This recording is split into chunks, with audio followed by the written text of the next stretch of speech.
Hello, good morning, good afternoon, good evening.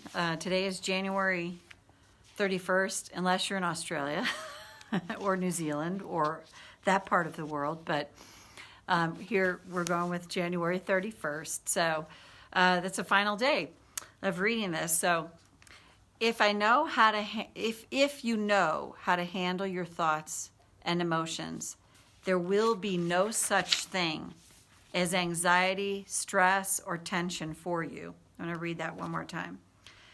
If you know how to handle your thoughts and emotions, there will be no such thing as anxiety, stress, or tension for you. Sadhguru.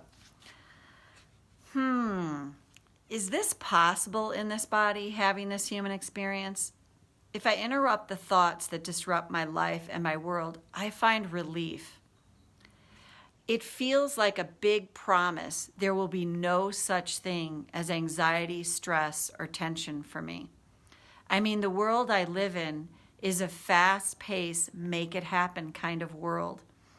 I get programmed every day, depending on what I'm viewing, to be more, to reach higher, to set goals, become who I'm meant to be.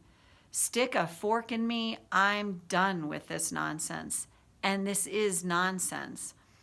I want to learn how to accept and then maybe even embrace all of my thoughts and emotions.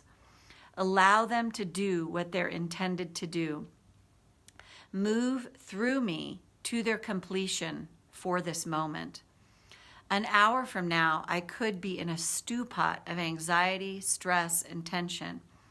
And if I'm suggesting to myself that I will arrive and cross over some intended finish line that permanently completes me, is this that line from the movie, "You complete me"? Nope. If it's just me learning to embrace the fullness of what it means to be in a body on this planet, I may find tremendous relief from anxiety, stress, and tension.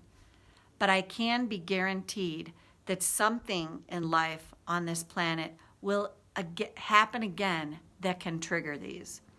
Tapping is a technique that can help me move through these emotions and be less afraid and more confident that I won't swallow up my thoughts and emotions. Thought for the day.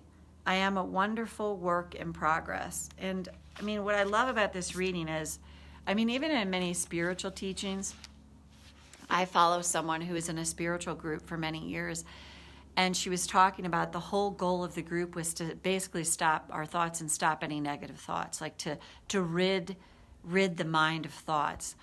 And I'm sure there's times like you can, it's like stop your next thought. And then my mind goes blank if I say that. But to think that that's somehow the state of nirvana, it does feel quite misconstrued, especially being in a body, having this human experience. And that's why I think when we read quotes like this, if you know how to handle your thoughts and emotions, there will be no such thing as stress, anxiety, stress, or tension for you. I can't remember, I was reading something early this morning, and the quote was actually a biblical quote. And it was basically about, to those who have more, much will be given. To those who don't, much will be taken. And I'm like, that's bullshit. That's bullshit. I'm reading this and I'm like, but that's the crap that my head got filled with in my religious upbringing.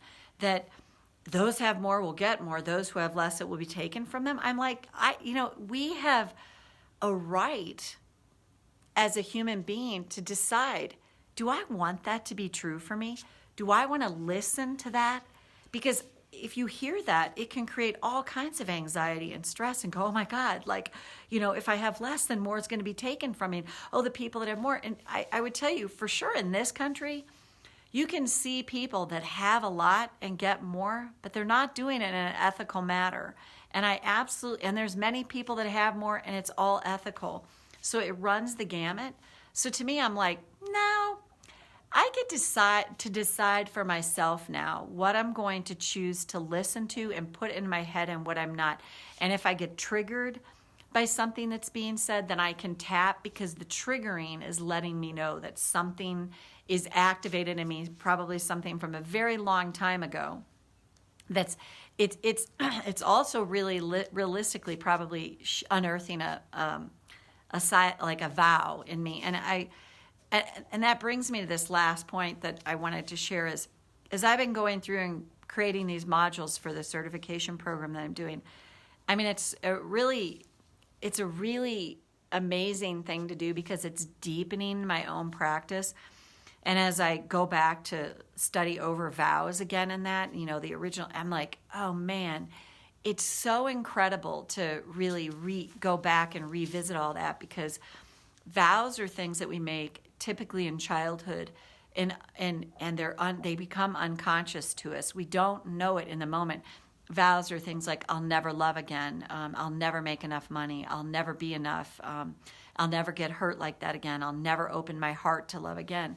But they're all unconscious, and often we know that we start to bump up against a vow because of the emotion that it elicits in us. And it's so, in something like that, if you read something, I would just encourage you, as you're reading stuff, spiritual stuff as well as personal development stuff, to allow yourself the space to make a decision. Do I want to agree with that? If it's creating anxiety in me, okay, great, I can tap through this, because it's letting me know there's something in my energy system that needs attending to. But that doesn't mean this is true. It doesn't mean it's true. It doesn't have to mean it's true for me. So that's it for now. I'm figuring out what my next step. I think I might be redoing these readings for February on my personal page, just because it seems to engage even more people, which is hilarious. And then anyone that's not friended with me, send me a friend request. I think I can share them into this group from there, but I'm not entirely sure, because this group's private, but we'll see. But I'm also thinking of coming up with some other tapping thing to do. So anyway, I can't tell who's here live, but I see that there are some people. But thanks for sharing this journey through reading through this. All of January, we did it. We got to the end of January, and we'll see what's next to come. Okay, bye-bye.